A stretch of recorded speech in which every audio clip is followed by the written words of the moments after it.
Are U.S. allies joining President Biden in countering the Chinese Communist Party? Plus, new sanctions for Uyghur persecution. Then more on this week's China News headlines.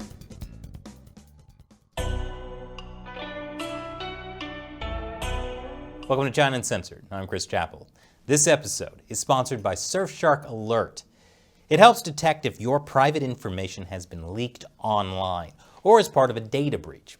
So, this week in China news, from the start of his presidential campaign, President Biden said he'd work with U.S. allies to counter the Chinese Communist Party. And now, for the first time, it seems like that strategy might be bearing fruit. The U.S., Canada, UK, and EU joined together to sanction China for its treatment of Uyghur Muslims. The sanctions target current and former officials, plus a paramilitary organization involved in the mass detention of Uyghurs in Xinjiang. The officials targeted will have their assets frozen and be banned from travel. This is honestly surprising, considering this is the first time Europe has used sanctions against China since the 1989 Tiananmen Square massacre. It's even more surprising considering the EU signed a preliminary trade deal with China at the end of December, in which human rights and U.S. concerns didn't factor in. The U.S. had led the way with sanctions on China under the Trump administration. The U.S. had also labeled the Uyghur persecution genocide. However, this coordinated sanctioning under the Biden administration is new. Is Biden making good on his promise to work with U.S. allies to counter China? Earlier this month, Biden also met with leaders of the Quad, an alliance of India, Japan, Australia, and the U.S. aimed at countering China. But if you're a U.S. ally who's wondering whether you'll have to choose between the U.S. and China, don't worry. This week, Secretary of State Antony Blinken also said the U.S. won't force allies into an us or them choice between the U.S. and China. The U.S. wants to outcompete with China, not simply seek to defeat it, Blinken said. When asked to respond to Blinken's comment, Chinese Foreign Ministry spokesperson Zhao Lijian attempted to say something about America's decline, but instead just laughed uncontrollably for 5 minutes. And after the break, I'll tell you how China has responded to America and its allies. Welcome back. The new sanctions on Chinese officials are no laughing matter for the Communist Party. In fact, they've responded with their own sanctions on the EU. Those sanctions include blacklisting 10 European lawmakers, as well as several think tanks and academics. The EU sanctions China for crimes against humanity. China sanctions the EU for sanctioning them. Makes sense. Of course, that may mean that fancy new trade deal with Europe might be doomed.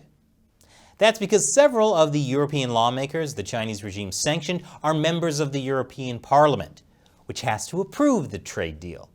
And as a result of the sanctions, the European Parliament canceled a meeting that was supposed to discuss that deal. The US and China had also signed a trade deal in 2020, that was right before the coronavirus became a global pandemic. And this may surprise you, but China hasn't been holding up its end of the deal. So if that deal goes down the drain, boo frickin' who. And now, to punish the U.S., the Chinese Communist Party has been running a non-stop propaganda blitz. They're accusing the U.S. of racism, inequality, and a poor pandemic response. You know, they say we criticize in others the things we see in ourselves. Despite the draw of the Chinese market, the rest of the world is beginning to wise up to the risk posed by the Chinese Communist Party. Take Canada, which is also part of the recent sanctions. China has kidnapped 2 Canadian citizens, Michael Kovrig and Michael Spavor. Well, in the last week, both Michaels were secretly put on trial for spying. In both cases, the verdict hasn't been announced. But China's justice system is very efficient. Everyone put on trial is found guilty. Foreign journalists and diplomats were banned from the trials, but in a show of support, more than 24 diplomats representing several countries, including Canada and the United States, tried to gain access to the courtroom, only to be turned away by security personnel. Hey, do you think the Chinese Communist Party's hostage-taking might actually be backfiring? More on that after the break. Welcome back. There are more signs that the Chinese Communist Party's aggression is turning the world against it. NATO is now looking to build partnerships with Japan, South Korea, Australia, and New Zealand to counter China. And another U.S. admiral is warning a Chinese invasion of Taiwan is closer than most people think. Of course, he's obviously not talking about most people who watch China Uncensored. But as the Uyghur genocide continues to turn people against the Chinese Communist Party, the party is striking back. Facebook recently caught Chinese hackers creating fake profiles to attack Uyghurs abroad. The hackers would pose as activists or journalists supporting the Uyghurs. They would send targeted Uyghurs links to compromised websites.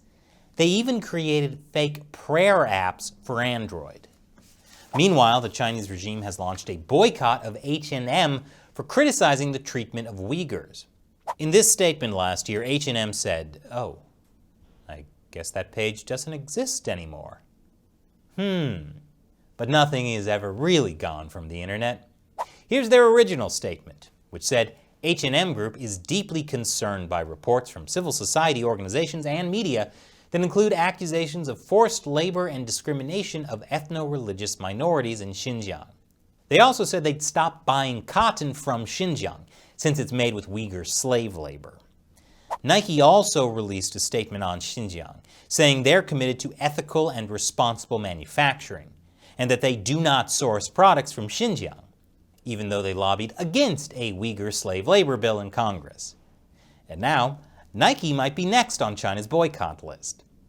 On Wednesday, Nike was at the top of Weibo's hot search list.